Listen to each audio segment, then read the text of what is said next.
Hi guys, I am Chantal with Growing Up Without Borders. Welcome to our channel. If you are brand new and you feel like traveling around the world with us, make sure you subscribe because as a family, we are traveling to every country in the world.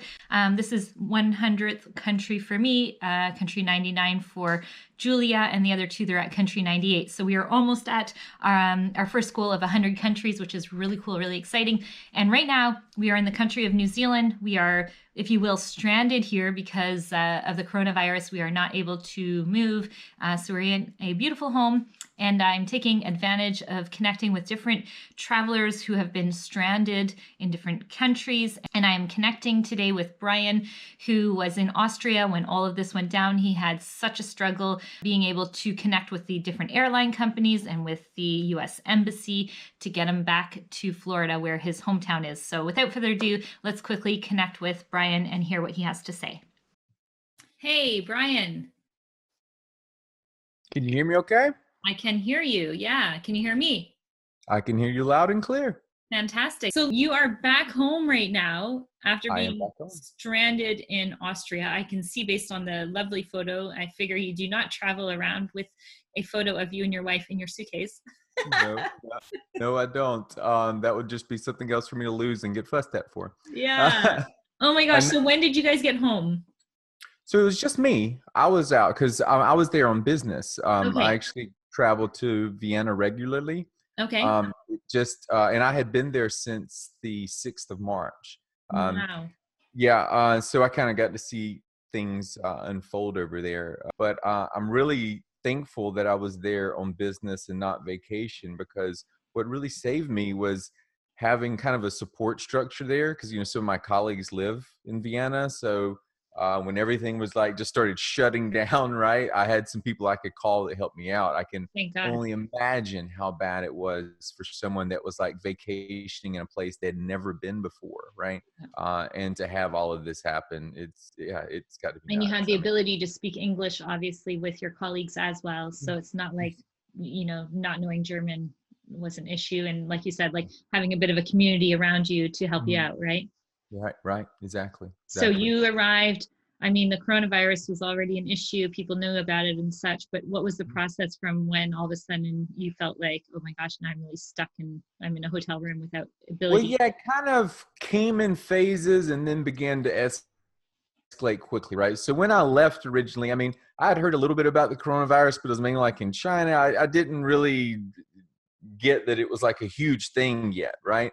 Mhm. When I got over there, it was like within the first week, it was starting to dominate the news. Right. Um, but like, again, I hate to say it, but especially how the media kind of has this tendency to sensationalize things. Like, you want to hear from some experts because you don't really know if they're kind of blowing this out just because it's a 24-hour news cycle, or if it was a really big thing. Um, but then we started getting messages and stuff from the European government there in Austria, and I really trust the messaging from them. They seem to really have it together over there. And so, yeah, I started getting so concerned. So I started, let's see, it was the weekend before last. By then I was already trying to get a flight, just cut my trip early and come back home. Mhm. Uh, However, they were advertising that they were waiving the change fees, but the fare difference, they weren't going by what your fare was worth now. They're going by what you originally paid for it. So they want to charge me well over $1,000 to change the ticket. And like I was on the phone with them, I was like, "Well, I'm gonna have to call you back because I'm here on the company's footing the bill. I'm gonna have to get this approved or whatever." Um, and and honestly, at that point, I was just like, I still wasn't truly convinced, right, that things were really getting that bad. And then I will say, like, when the weekend, the weekend before last, when the Austrian government started really getting proactive about things and just shutting everything down, which was kind of really sudden because they originally said all shops and non-essential businesses will be closed. Restaurants will be open, but to-go orders only until 3 p.m. So I'm thinking like, okay, I mean, if I have to sit this out, not that bad, right? I just, grab something, have an early dinner. Um, but then like 2 days later with no notice, all the restaurants just shut down. and I had no kitchenette, right? So like I tried to find a grocery store or two, but like the ready to eat food was the first to go. That was the first time my anxiety started to get a little bit high, right? But that again, because I was there on business and I had some colleagues in the area, I had somebody to lean on, right? And like to really help me out. But it was crazy. I'm like walking through the very center of Vienna in District 1. And I walked for 2 hours down streets that have a restaurant like every 30 meters. And I had walked for hours and could not find anything to eat, right? Gosh. Um, so anyway, like I said, I got that situation kind of resolved, from colleagues and from the hotel manager. I always stay at the same hotel there.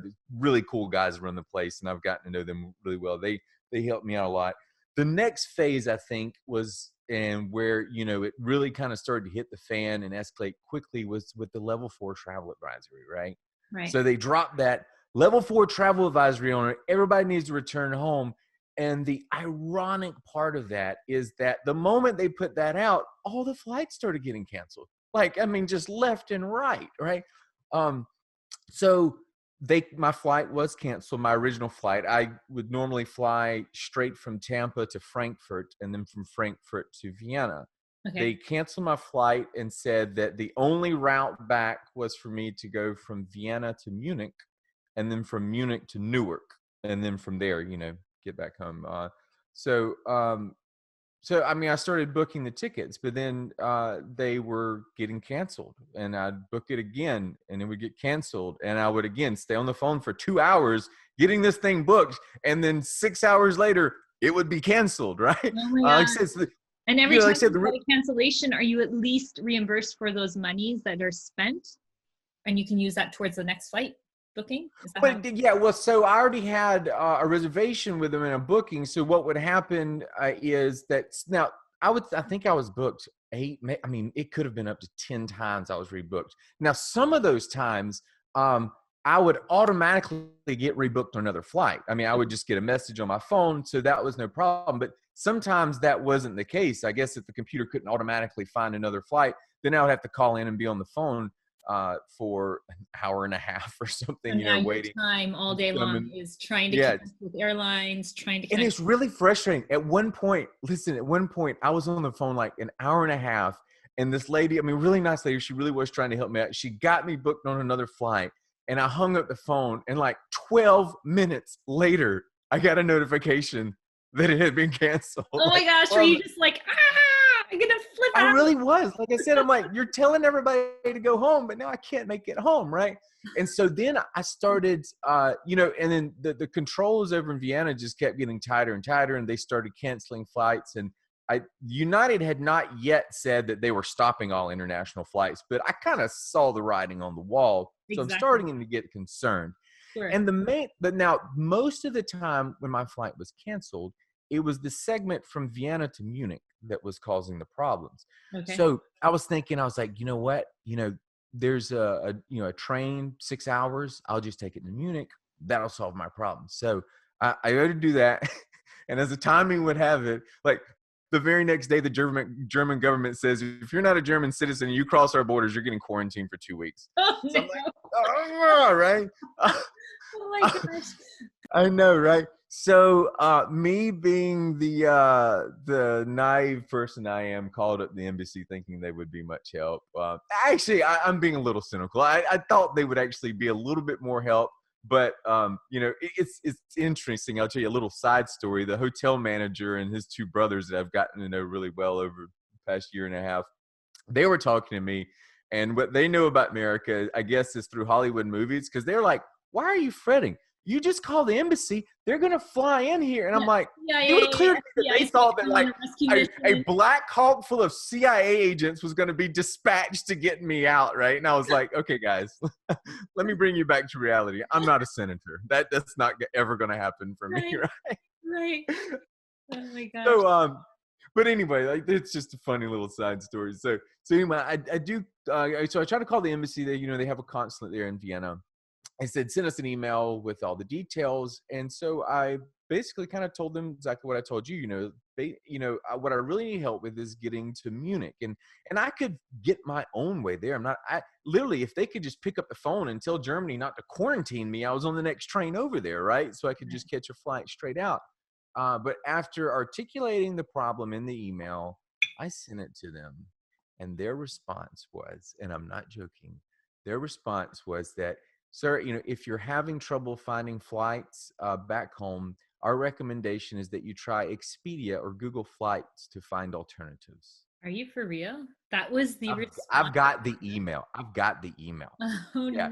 no. Yes. I mean, like at that point, like I was kind of furious in one respect, but I just kind of brushed it off because at that point I just realized they were going to be of no help and I did not need to rely on them for anything. Right.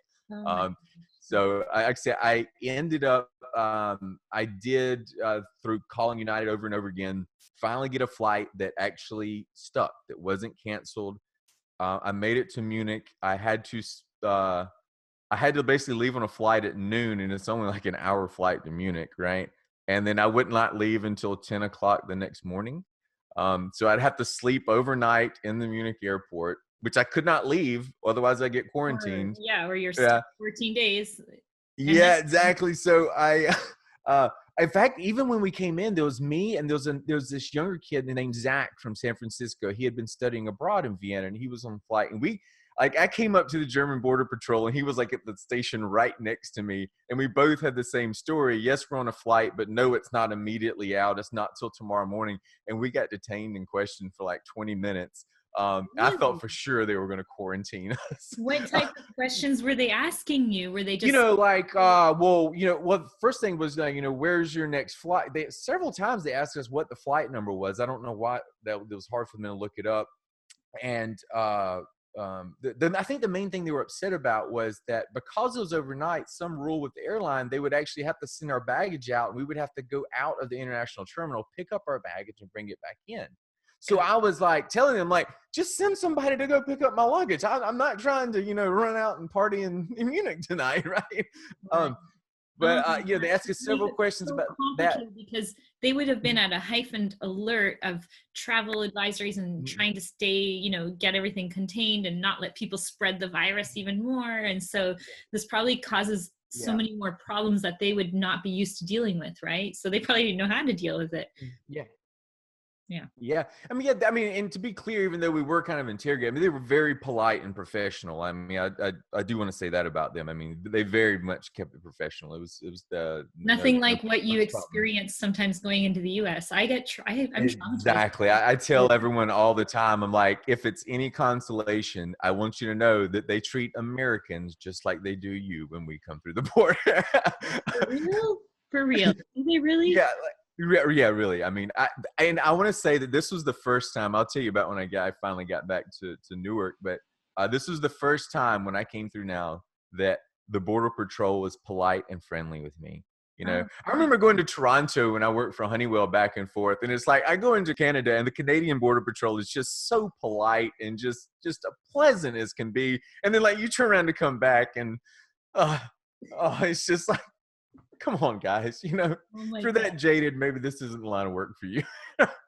Well, you know what? That is very reassuring because I thought it was just, as Canadians that they interrogate and detain for 3 hours as they've done to me before. I don't know why you guys are so nice. And when everybody in Europe asks me what Canadians are like, I kid you not, my answer is they're like polite Americans. Really, that's what Yeah. they are. You know what I feel like we're here in New Zealand, we're stuck here in New Zealand, and Yeah. I feel like it's the exact same thing. I feel like New Zealand to Australia is like kind of like the New Zealanders are like kind of like Australians, but the Canadian version of them. Yeah. But anyway, I basically told them, they kept asking us, well, why are you guys staying overnight? And I told them, I was like, listen, this was the only way we could get over here. There was no come in and go out. I was like, surely you know that I would not voluntarily spend the night on sleeping on a bench in the Munich airport. And at that point, like the supervisor guy was like, yeah, they finally just let us go, right? Good. And then I did make it to Newark. When we arrived in Newark, they didn't pull the plane actually into the gate. They kept us out of the runway, and the CDC came and boarded the plane. Gave us a little stump speech. Hey, we just want to check everybody out. They basically the rule was, if anybody looked sick, they would detain you. They checked everybody's temperatures. You filled out a form. You handed it to them. One fellow from the back of the plane got like escorted off by some CDC guys in black suits and sunglasses, and we never saw him again. So I'm hoping he just didn't look well and didn't actually have anything. Okay. um, but then from Newark, I couldn't go straight to Tampa. I had to fly to Houston, and then from Houston, I flew back to Florida, and I got in night before last. Around midnight, I think. I think it was like a total of about 38 or 40 hours. It was a grueling flight, and then probably under any other circumstances, I would have been livid about that. But it was just like, I had flights, they weren't canceled, and I just wasn't going to complain about anything, right? I just didn't want that bad karma. So tell me, what was the day that you started trying to get home, and then when you arrived? When did I first? Okay, so I first started like attempting to get home. Let's see, it would be the Monday after weekend before last. So I don't know what that date is. So I'd have to look it up. Let me go to the calendar here. Let's check. Yeah, weekend before last on Monday. That was when I first tried, and they were still trying to charge me over like $1,000 to change. Would that be like the 15th of March, basically? Yeah, maybe that sounds about right. So basically, you've been trying for 2 weeks to get home, and now you are finally home after. Yeah, I mean, I would say on the with the day, the morning after they did that level 4 travel advisory, that's where I was like literally stopped doing my job and told the guys at work, you just don't cancel me out of every meeting or whatever. If I have to be on the phone all day, I've got to do this, guys. Right. To be honest, if I did not have a family, if I was a single guy, I would have just stayed put over there. I mean, they seem to have things really under control over there. But, the thing is, I mean, we've got the Atlantic separating me and my family. I did not want to be, get stuck over there. It's your wife and you have children as well? Oh, yeah, yes. I have a 16-year-old girl and a 15-year-old boy. Yes. You're home now. I'm happy you're back with your family. Well, I'm kind of back with my family. I'm quarantined off from my family right now. The CDC should give my wife a medal. When I got home, she picked me up from the airport. I had to sit in the back of the SUV. And when we got home, she closed the garage, made me strip naked and go straight to the shower without touching anything as she disinfected my clothes. And I am confined to the master bedroom, bathroom, and home office. I have not stepped foot in the rest of my house, nor have I been able to hug or touch my family. Oh my gosh, that is insane. So you're just like, yes. Oh, so you have is it 14 days? Yeah. I've got, I don't know how long my wife's going to mandate this, but for right now, yeah, I'm basically just getting meals delivered like a high-class prisoner. That's hilarious. Oh, well, you know what? It's good that you guys are following the rules because a lot of people probably wouldn't. And this is how we are going to nip coronavirus in the butt and, get it.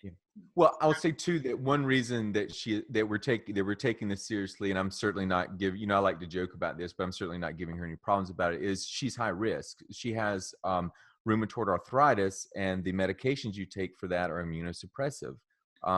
So that really puts her in a high risk category.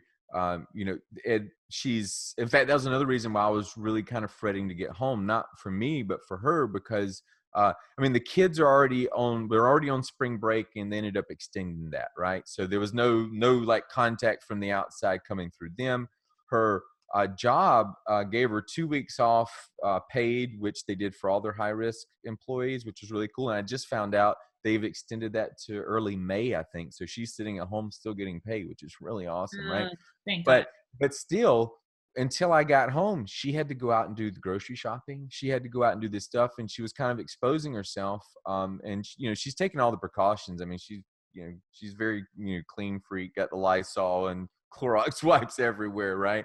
Yeah. But she was still really concerned about that, and I was too, right? So it is good to be home. And now I know if they need something, I can just run to the store, what have you, and get it. Well, I guess I can't right now. I'm still in a quarantine. I haven't thought about that. Thank God there's Amazon and online I delivery. know, right? I mean, that is one good thing. Yeah. And especially stateside, you can, most of the stuff I order off Amazon's like next day delivery. Yeah. Um, Yeah. Wow. So, lastly, just really fast, if you were to give a message to the world for maybe other people who are going through the same thing, they're self-isolated or in quarantine as you are, maybe a word of encouragement or something that you'd like to share with them, because some people, they're having a hard time dealing with being isolated, being alone, um, finding ways to occupy themselves. So, what would be some words of wisdom, advice, or encouragement that you'd like to share? so yeah, everyone's situation's unique. But I could say that for just about everyone, that even though I had a very disappointing experience with the embassy, you need to contact your local embassy. You need to enroll in SNAP so they know where you're at, right? And they can do something when they decide to do something. After you've contacted them, so that you've officially, have official contact, immediately contact your senator or congressman, um, and have them follow up. But now, of course, they don't have any real authority, but influence does matter, and you can easily, with a little, phone call from one of their offices, get State Department employees to move, whereas maybe they weren't moving or weren't moving very quickly on a particular aspect there. Um, yeah, I mean, that's the only, like, just kind of universal advice. Of course, you need to reach out for a support structure or something like that, but a lot of people don't have it, and that's why I've, like, happily kind of given some interviews and talked about my experience with the U.S. Embassy, because I knew I was pretty much going to be okay. My company was footing the bill for the hotel room, so I wasn't like just draining money there. I had a couple of people there that I could call, right? But I was very, very aware that most people were traveling more like on vacation or in a place they hadn't been to before, and did not really have any support structure. And I can only imagine how they would feel if they had gotten a response like I got from their embassy, right? But as I said, don't lose heart, don't give up. You have to be persistent. Definitely, either contact your congressman, or get if you don't have readily, easy access to a phone, or don't want to run up a bill, have your family do it, that it is stateside, and follow up with them. I mean, the squeaky wheel gets the grease. That's the truth of the matter. So, learn how to squeak. Learn how to speak. That's some good Yeah. advice. Wow. Well, listen, Brian, thank you so much for taking the time to share your experience, what you've been through, and we're so happy you're back home safe and sound. So Yeah, I'm happy to do it.